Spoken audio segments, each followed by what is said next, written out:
Good afternoon, everyone. Hamlin Grundy, obviously.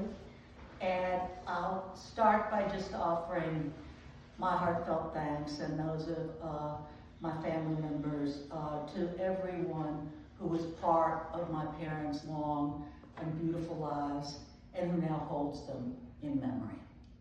I want to give special thanks to all of those who did so much to help them in their final years. Doctors, colleagues, neighbors, particularly Dr. Gloria Vega, who faithfully worked with my father, kept his very complicated medications in order for a long time. I don't know what I would have done without her. Bert and Kathy Childers, who were their next door neighbors. Anytime something happened, the pipes burst, which did happen. The floor flooded from a different reason, which did happen, various things, or if there was a need for someone to be driven somewhere, Bert and Kathy were also there. It was very difficult to be so far away in Charlotte as my parents were passing through their final years. But my concerns were really eased tremendously by knowing they had so very many good people with them. And I'm going to start with a few of the statements that I have received about my father, which say as much about him as a person as they do of him as a scientist. It appears to me from the statements that he was just as fine a human being as he was a scientist, and that gratifies my heart that he took care of so many people in so many ways. After that, Nicola Abate, who was with him a long time, I was waiting for a young man with dark curly hair to come through the door because I last saw him when he was a fellow, just starting here at the center so many years ago, but you're looking great, so that's wonderful. After that, Gloria Vega will speak. I'll then come back and say a few more words. And then after that, I will open up the floor. If any of you move to say anything about my mother or my father, please be ready to do that at the time. Following that, we will process out and we will place the urn in the niche that has been prepared for them. But here are the statements. Some of them. One from Yinu, here in the back. She wrote, "It has been my greatest honor to know your father and to work for a few years under his guidance. He was a giant figure in science and academia. He was a great mentor to all of us, and we are all forever grateful to his contribution to science and his dedication to teaching. He treated everyone with such kindness and goodwill." Joyce Barnett. "It was truly a privilege to have had the opportunity to work for and with your father. His work in lipid research was so extensive and of such great importance. At professional meetings, if you said you worked for Scott Grundy, you got an instant boost in credibility, reflecting his widely recognized expertise. I will always remember his enthusiasm, knowledge, and dedication to his chosen field." Marianne Andrich, who was sorry she could not be here. "He was the kindest and one of the kindest and smartest people I ever encountered. He was always a gentleman and a gentleman." And finally, Margie Whalen, who knew my father and my mother longer than anyone else, who began working with him when he was at Rockefeller in New York. She sent 2 statements for each of them. For my father, a heartfelt, as she says, quote from Shakespeare's Hamlet, "Good night, sweet prince, and flights of angels sing thee to thy rest." And for my mother, she said, "As my Irish forefathers pray, until we meet again, may God hold you in the palm of his hand." So, please.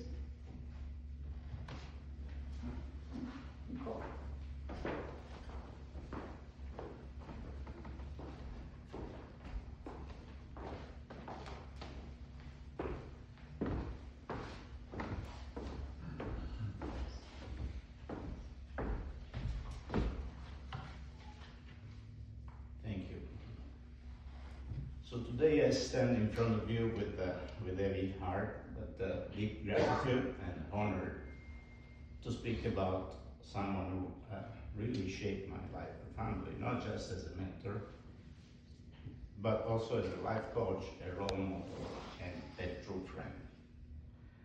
I first learned about Dr. Scott Grundy and his pioneering work in the prevention of heart disease while I was a resident in internal medicine in Italy. And I was intrigued by his groundbreaking contribution to cardiovascular health. And so I decided to reach out to him. And I asked on the phone if he might have a space in his lab for someone who wanted to learn and contribute. I still remember that day he replied with his characteristic generosity and kindness and clarity. If you have a grant and pass your SMLE, you can certainly come to Dallas, he said, and do clinical studies with us. So I did. I got a grant and I passed the exams, and I landed in the Center for Human Nutrition in October of 1990. So that's the years that have gone since. And from the moment I arrived, Scott made me feel like I was really exactly where I was meant to be. Within 6 months from starting my fellowship, I started being a little worried. I was anxious. I was acutely aware of the saying, publish or perish, and I hadn't published any paper in 6 months. So I feared I may become one of the perished in the world of research. So I conveyed this to Scott. He looked at me, he smiled, and he understood my impatience, and he spent time with me. He talked about patience, resilience, and the long, hard, meaningful work, how long it takes to really get where you want to be. So he became more than a guide in my professional journey. He became a source of wisdom, calm, unwavering support, and he met with me very often in his office, offering encouragement, helping me see things from a broader perspective. And it was during one of those conversations that he gently suggested I consider staying in the US for my career, if I truly wanted to be in academia. So obviously, these beliefs at that time were exceeding my own. And through his guidance, though, I found the courage to do that, to grow, to persevere, and to dream bigger. He had a very remarkable way of making you feel seen, heard, and valued. And I remember my first Christmas in the US when I told him I wouldn't be going back to Italy for the holidays. He gently asked me if it was due to a financial problem. And as a fellow, I didn't really have the way to go back. So I didn't have to say much. He simply wrote me a check to pay for the haircut. And so that speaks to his character. And when my parents were just remembering that first visited Dallas for the first time, he invited us to his home. And it was there that I met the whole family, his children, his wife, Louise, a woman of incredible warmth and kindness. And I was deeply moved to see how this scientific giant was also a devoted family man, someone I could learn from in every aspect of life. And my instincts were right, that being around him helped me growing quickly. No matter what the situation, the person, he always looked for the hidden values in others. And that perspective really changed me. It taught me to live with compassion, to listen more carefully, and to not give up on anyone. And what amazed me most was his ability to see the right path, even through the most difficult situations. For me, for anybody else in the center. When others felt overwhelmed, Scott had a way of cutting through the noise, finding clarity, and providing a goal. His wisdom was steady, was thoughtful, and deeply rooted. His influence on me extended beyond the workplace. He gave me life advice that I still carry with me today. And it was the reason I began working collaboratively with the person who would then become my wife, Manisha. That connection, which is so central in my life, was made possible because of Scott's insight and encouragement. When in 2008 I decided to move to UTMB in Galveston, he encouraged me to pursue this new chapter in my life. He was eager to support me in extending the influence of our work in the Center for Human Nutrition outside. Sadly, that move coincided with two major challenges. Scott was affected by Guillain-Barré, and Hurricane Ike devastated UTMB. So it was a difficult time, but this non-difficult time, Scott again showed his character. He first offered me the chance to return to UT Southwestern, and then he supported my decision to stay the course. Not long after, despite his increasing difficulty with travel, he and Lois graciously visited us in Galveston. They toured UTMB with me, they joined our family for dinner at our new home. And that evening was filled with warmth, with laughter, I still remember that vividly, and a sense of deep connection. It was the last time I saw them both, and it remains one of my most cherished memories. Grundy was more than a brilliant scientist. He was a generous soul who lifted others with quiet strength and unwavering kindness. His mentorship shaped my career, and his compassion shaped my character. And his friendship enriched my life. Though he is no longer with us, his influence lives on, and I carry his lesson with me every day, and I will always be grateful for the time we shared. But I cannot speak of Scott without speaking of Lois, his beloved wife. Her warmth, grace, and kindness were evident from the moment I met her. Together, they embodied the partnership that was rooted in love, humility, and generosity, and the evening that we spent together in Galveston was a gift, a final memory that I will cherish forever. So thank you, Scott and Lois, for believing in me, for welcoming me into your lives, and for being part of my journey. You will be missed, but for that. Thank you.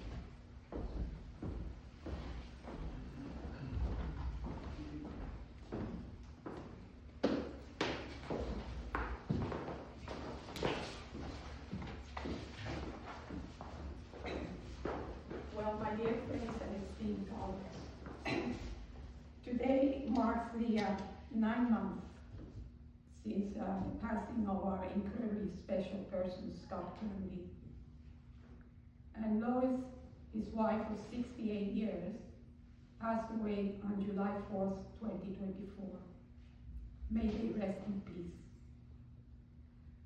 Their journey started in Texas Tech University, where they both attended college. I started working with Scott in 1979 as postdoctoral fellow.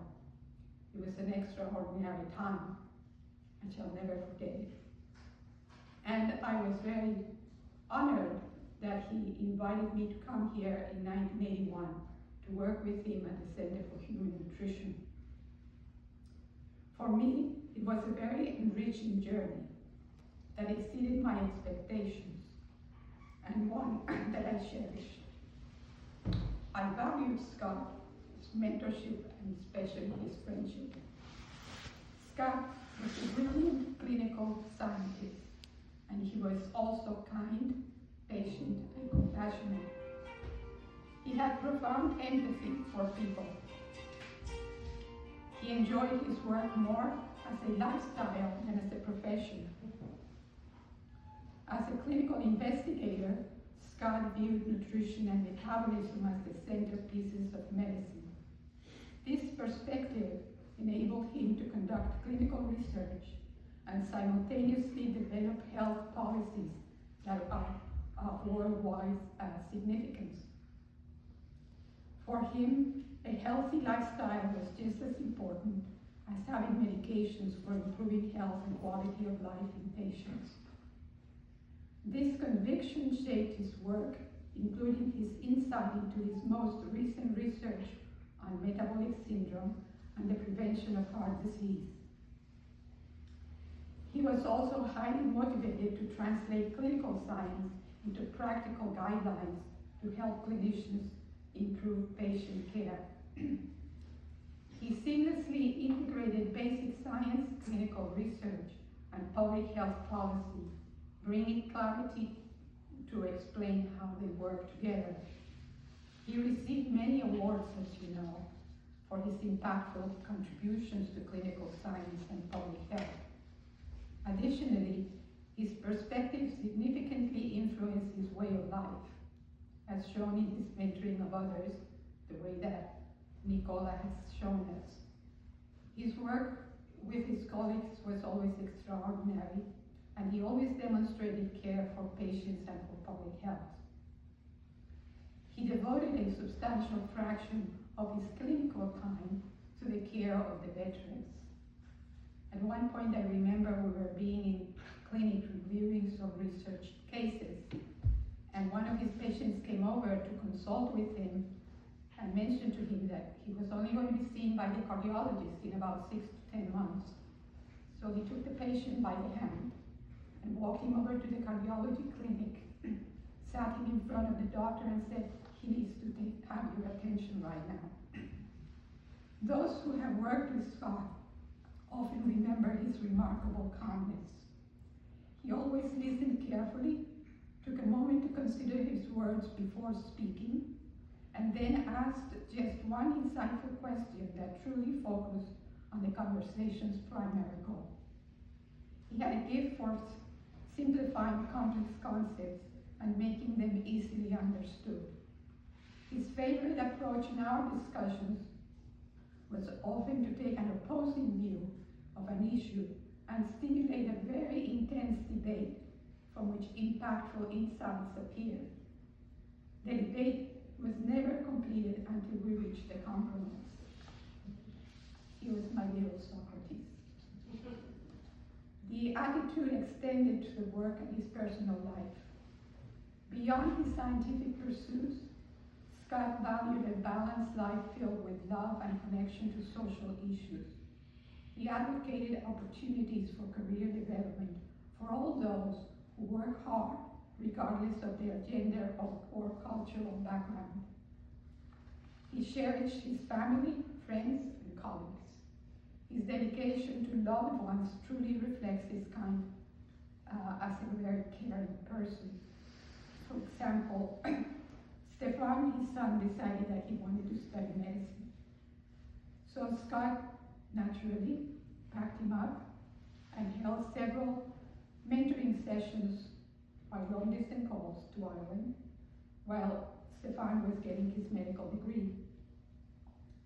He took immense pride in Lois, who was dedicated to helping students with reading disabilities. Lois, in turn, gave him unwavering support in his endeavors. They worked like a team, and each was committed to their respective work and in their interests. Lois was really a very delightful friend of mine. Scott also cheerfully encouraged Pam and Peter to pursue their interests, and he warmly wished his beloved grandson Parker a bright and fulfilling future. Throughout his life, he remained a steadfast supporter of long-term friends and co-workers such as Margie Wellen, showing the depth of his loyalty and kindness. He found satisfaction in seeing the students and colleagues succeed, in seeing patients live healthier lives, in seeing ideas take root and grow, and in learning new skills. The latest thing that he was learning in the past few months was artificial intelligence and fooling around with GTP chat. Today, as we gather with friends and loved ones, we celebrate his accomplishments and how he achieved them with kindness, with humility, with respect. Scott modeled a life where precision, empathy, intellect, and heart walked in harmony. Today, as we remember together, Scott Grundy and Lois, let us carry forward his legacy and clarity of purpose and his unwavering commitment to the health and dignity of every human being. This is one of the gifts of his life and the legacy we honor today. To his family, we extend our deepest sympathy and heartfelt gratitude for sharing him with the world. We thank his physicians and the legacy team and the dedicated caregivers for helping taking care of him. May his memory forever inspire us in our work and in our care for humanity. Scott's resting place is here now at the Arbors of Wildwood, allowing us to visit him often. Scott was very fond of Dallas and cherished UT Southwestern Medical Center, where he worked for at least 44 years. May Scott and Lois rest in peace eternally. I hope that henceforth we will find some time to visit them here often.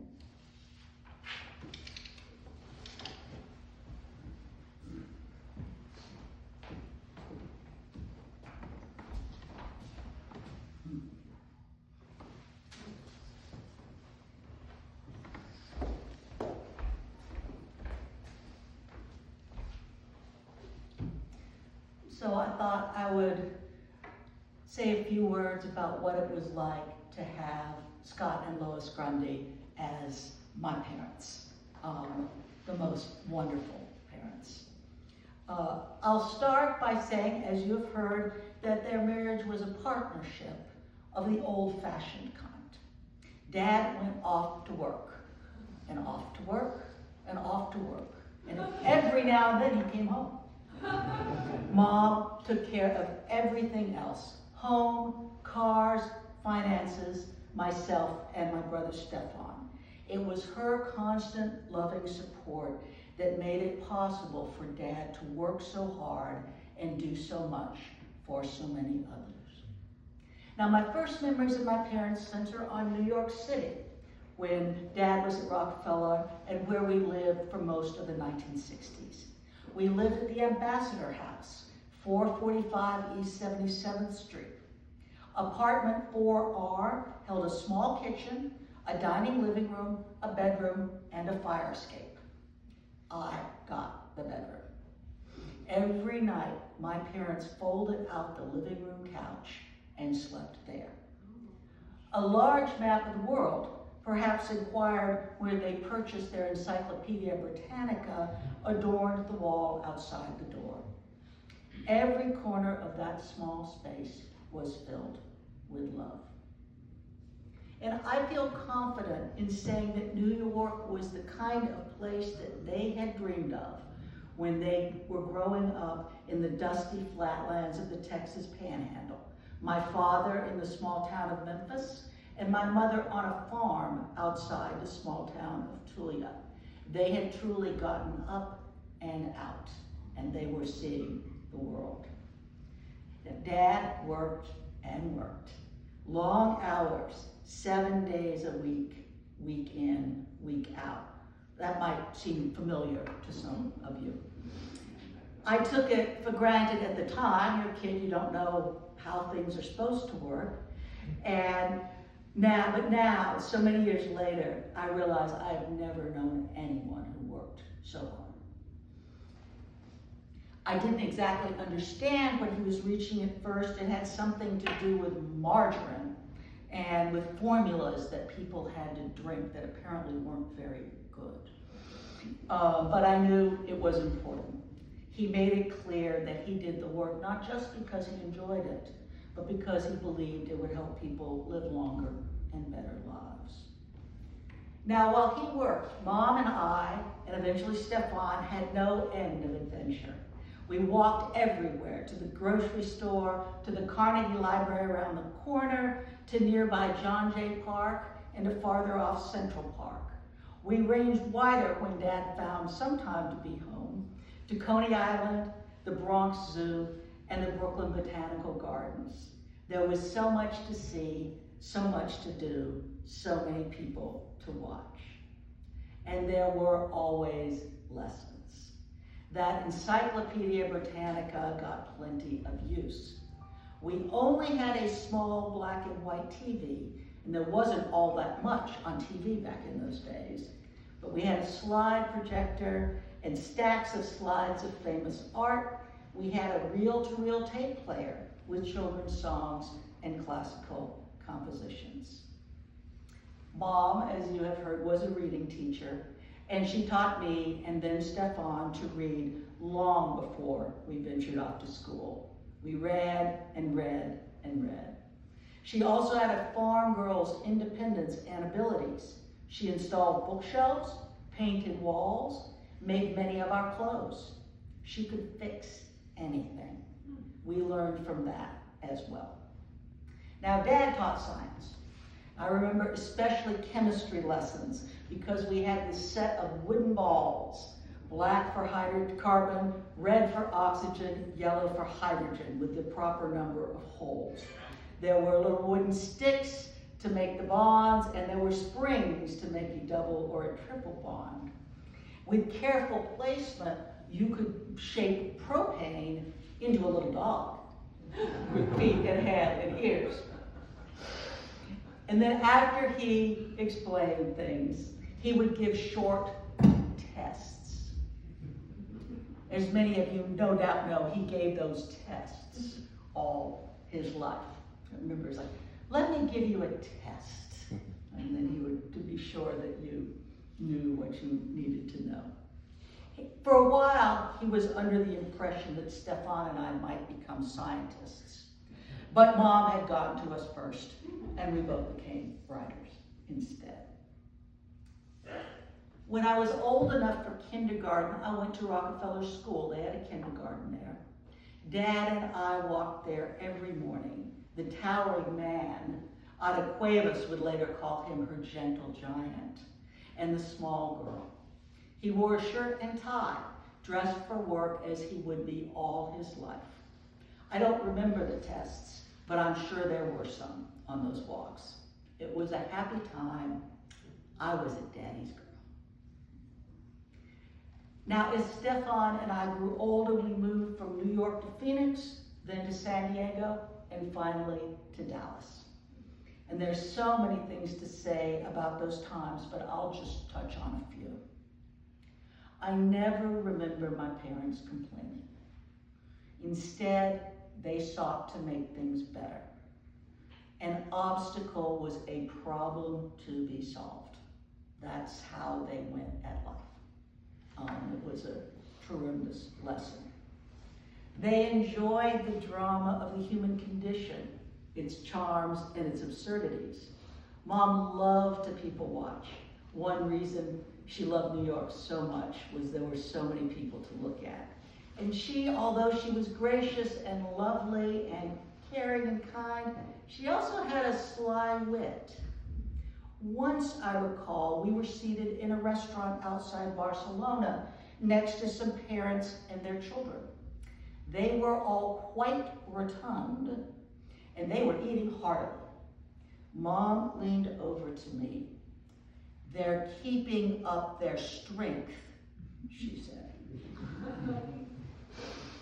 Another time, Dad and I were at a meeting in Milan, and we got caught in an evening downpour. We ducked into the nearest restaurant, which turned out to be packed with stylish young Milanese, and no one is more stylish than young Milanese. We did not fit in at all. But instead of being embarrassed by our sodden, less than stylish outfits, we thought it was funny. We got a table, we ate a marvelous meal. That was the first time I remember that I had fresh arugula on a pizza. And we laughed the whole time.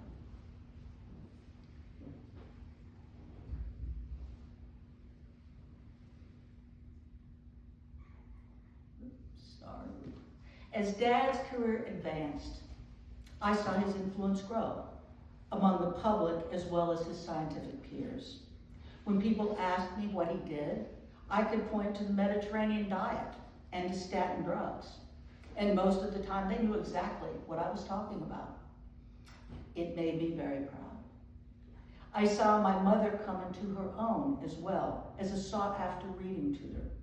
A steady stream of students came through her doors, and many went away transformed. One grateful mother called her an angel sent by God to teach my child to read. My parents always supported and encouraged Stefan and myself, always. There was never any doubt that no matter how hard they worked, we were their top priority. They sent me to Europe, supported me as I wrote my first book, gave Stefan the support he needed to live abroad and continue with his writing. When, as Gloria said, he was in his 40s and he decided he wanted to go to medical school, Dad worked with him for a year or more, a more advanced version of the wooden molecules and sticks. When Stefan took the Irish Medical School entrance exam, he earned one of the top scores in the entire country. You can do so much, can chase so many dreams if you know your parents will always be there for you. I will be forever grateful to them for that. When my son Parker was born, I saw once again what it was like to be a child surrounded by their love. Mom, now grandma, worked with him on reading, bought him Legos, and took him out to lunch at their favorite places. Dad, Papa Scotty, gave him tests and played chess with him. We visited them as often as we could. I also admired the courage with which they faced adversity, especially when my father came down with Guillain-Barré disease at the age of 76. It slowed, but it did not stop him. I'm sure many of you remember that he got out of his hospital bed, got in the wheelchair, and went to the office many times. It was helpful that the hospital and the office were connected. I don't know what he would have done if they hadn't been. Once he returned home, he and my mom got on with it. She dressed him every morning. And as you all know, he was not a small man, and it was not easy to help him move. He had to wear these stockings that were tremendously tight and very hard to pull up. I had trouble doing it, but she did it every day, and he got up and went to work. Now, when they started to decline a few years ago, and I spent more time in Dallas, I saw yet other sides of them. Now, you learn as you grow. I'm sure you all know, you learn more and more and more layers of who your parents are. My mother was more organized than I had ever imagined. As I began to go through the house, I found everything in place, everything neatly labeled, from boxes of old watches to binders and binders full of financial documents. Every check was accounted for. I had friends who had a hard time sorting out their parents' finances. That was not an issue for me. Even though Mom was no longer able to explain what she had done, it was all right there in front of me. It was amazing. I also saw Dad's charisma and love of people in a new way, the way that some of you had talked about. Much of this happened when he was in the hospital, and where he was quite often in his final years. He had a smile for everyone who came into the room. Everyone who came to help him, nurses, physical therapists, on and on. He talked to everyone, asked them about their training, wanted to know about their future plans. It was clear to all of us that he was genuinely interested and that he cared. I also remember the reception after Peter O'Donnell's funeral, when he sat in his wheelchair and reminisced with UT Southwestern colleagues, one or two of which may have actually won the Nobel Prize, about their many, many years of excitement and discovery. The light on their faces was a sight to behold. Now, back this August, I spent a few days in New York visiting old haunts. On my last day, I headed to York Avenue. I passed by the Ambassador House. I went around the corner to the library, which had fewer books than I recalled and more computers. I sat for a while in John Jay Park, watching children play on equipment that was far safer than the structures I had clambered over more than half a century before. No more metal slides in John Jay Park. And then I walked up York Avenue, just like Dad and I once did, heading for Rockefeller. When I got there, the guard at the gate did not want to let me in. I explained that my father was a former researcher, quite distinguished. He remained dubious. Did I know anyone in one of the labs that he could call? He asked. I said I didn't, but that anyone he called would know who Scott Grundy was. Then I would pick up and dial a number. We talked a while longer. Then I asked him if he took a statin drug.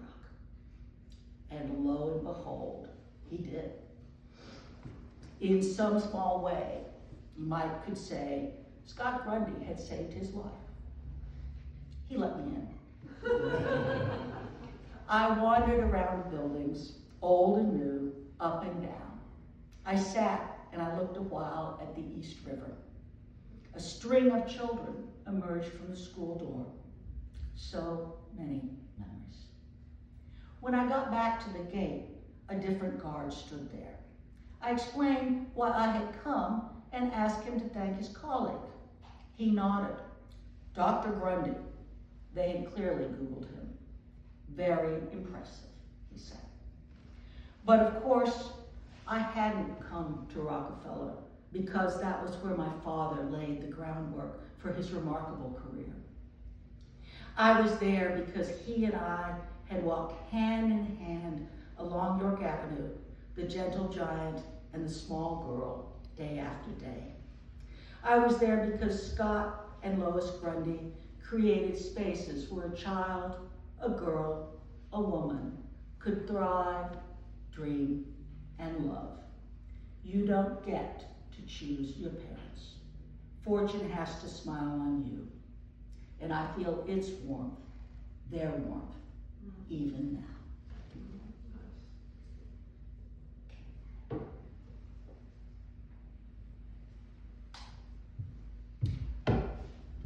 So now, the floor is open should anyone wish to say anything about my mother or my father.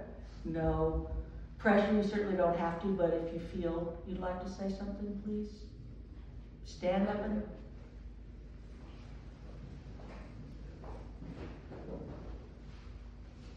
I think it's small enough, you probably don't have to come up, but you can.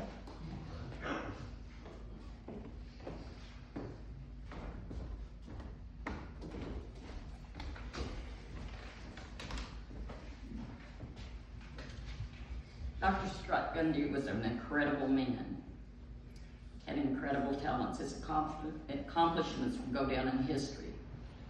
Standing beside him was Lois Grundy, a quiet but mighty soul, a woman that handled the entire household and educated half of Dallas's children. That at the same place next to us, I would see these children come, and they flourished as the future Scott Grundys and Lois Parker Taylors. Grundys, say Taylor. We have known them. They moved in 81. We moved in 84. So we have been, I know both of them like I know the top and back of my hand. He had a presence about him. When he would come over to our home, he had to bend down to get through our door. She often referred to him as Scotty. I thought, I can never call this man Scotty, because he had this presence about him that wasn't Scotty. So it was always, when he called, it was Dr. Grundy. I use this term about both of them, magical. They were magical people. He was just, I know when their home flooded, It was because we were more than neighbors, we were family. We still hold this with this young man. I just remember the simple things about them though. One of them, Scott Grundy loved big Hershey chocolate bars more than anything in the world. And Bert would go to the store and he'd say, Scott, can I get in? Yes, I need a big Hershey chocolate bar. And he didn't want the little ones. He wanted the massive. Lois could have a conversation with you, talk to you, look at you, and cut a slice of tomato like this. I was amazed. I would have cut my fingers off. It was destiny that brought us together. And we will never forget these precious memories. We just love being neighbors with them, and we love having this family member now. Thank you. Bert and Kathy were the best neighbors. Oh, best.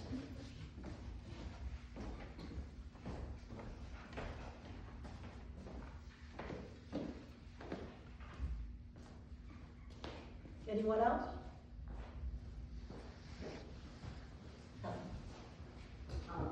Hello, my name is Helen, and I went on the faculty at UT Southwestern in 1987, so 3 years after Scott. And I have to say, nobody welcomed me as much as Scott did. And he was so supportive and generous at every turn. I decided that I wanted to find genetic differences that were responsible for differences in levels of cholesterol and triglyceride in the blood, and so I started to collect families, but I had very little funding. Scott generously offered to measure the lipid levels in the bloods of all the family members, which required ultracentrifugation. It wasn't simple, it wasn't a little simple assay, and he did this probably over the course of my career, over 2,000 individuals. And he didn't ask for anything. He didn't ask for authorship. He didn't ask for acknowledgement on papers.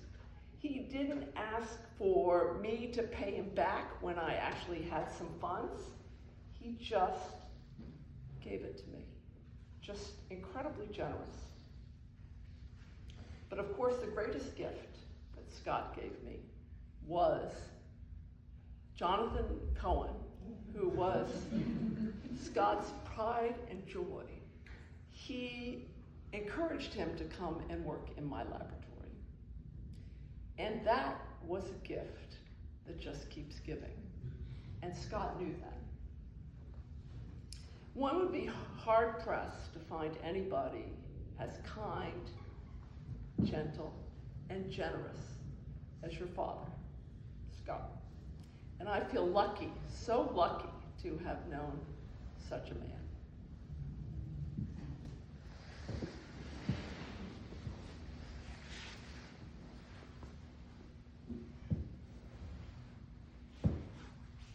Anyone else? So I'm Jay Wharton, and I've taken over the Center for Human Nutrition for Scott. And I just want to expand upon what Helen has said regarding tomorrow. You're going to hear a lot more about his great scientific career and everything he's done scientifically and his impact on health. But I want to expand again on his generosity, which again, nobody's career probably has benefited more than mine now, because I was lucky enough to take over the center, for which he had done a remarkable job of getting into a situation that was very financially secure, and his relationship with Mr. O'Donnell, and that's obviously made life incredibly productive and easy for everyone in the center. But about 20 years ago, he and Gloria had kind of decided that metabolic syndrome was getting bigger and obesity was becoming a bigger issue. And they got interested in fatty liver disease. And at that time, there was a big grant that was available. Funds were available for that. Nobody thought that we had a chance to get this grant, probably except Scott. And when we decided to put our efforts together to try to apply for this application. I think it's $23 million. Scott was really unbelievably supportive from the beginning. We needed funds to do things to apply for this grant that had no idea where it was going to come from. We needed to start a seminar series, which is expensive, and he immediately volunteered to take that over with Gloria's help. Started the seminar series. He supported other pilot projects along the way, which allowed us to apply for this big application and ultimately get it funded. And again, he got no credit in the end for any of this. He just generously gave the resources necessary as well as his time. And the second quick story, I'll be very quick with this one, was when it came time to, again, expand upon the group as a whole, we had an opportunity to recruit people for additional people, and one of those was to replace Chris Newgard, who left, who was running the Touchstone Diabetes Center. And so Joel had identified a very promising prospect, but he also turned out to be very expensive, and happens to be here. But Scott immediately recognized the potential and the need, and he went to Mr. O'Donnell, and Mr. O'Donnell came up with the funds to support what Mr. Touchstone had given, which then allowed us ultimately to recruit Dr. Shear. So these are just two of many, many examples of his profound citizenship at UT Southwestern and loyalty to UT Southwestern and his generosity.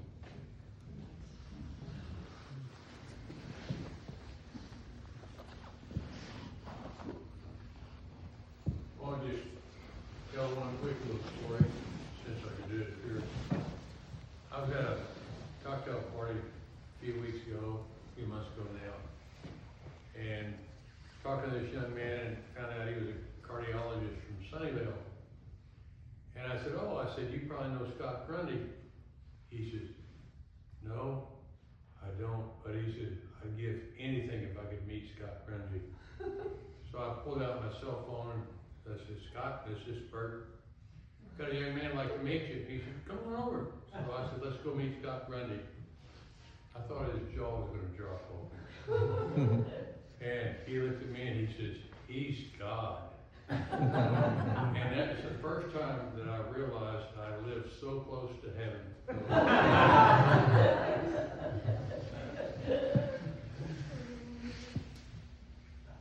Well, I'll add just a quick story. I'm Joanne Carson. I was on the clinical nutrition faculty. And that work, that was pretty evident in what he expected and certainly what he did. But he'd probably been the department chairman for a few years, and one Saturday morning, he called my home, and my husband answered the phone, and there aren't many guys who call me. And so my husband said, it's a man on the phone, or a guy on the phone or something, and I said, I have to preface it with, he was definitely Dr. Grundy to me. And so I answered the phone, I said, hello, and he said, this is Scott. And I said, Scott who? So, but I just wasn't expecting that kind of call on a Saturday morning, but that was certainly part of his regular life. Yeah, wonderful. Any? Going once? Going twice? Thank you so much, everyone, for coming. We're now going to, of course, this is the urn in his favorite color, and part of my mother is here as well. We also have part of them in Charlotte. It's a complicated story, but anyway, but we have them. It's not, they were not because they were estranged, but because they were loved so much that one place wasn't enough. So, in any case, Bria, our funeral director, will come and get the, or you're going to tell them what to do, right? That's your job. Okay, see, I'm very new at this. So, I will say though, once we'll process out, we'll place it in the niche, and then please do come back in. I'll be here for a bit. Come and say hello, eat a cookie. Please take a thing of peanut M&Ms as a memory of the sweetness and the most general marvelousness, because peanut M&Ms are marvelous, of my wonderful parents. Thank you again for coming and for being part of their lives. So, all rise.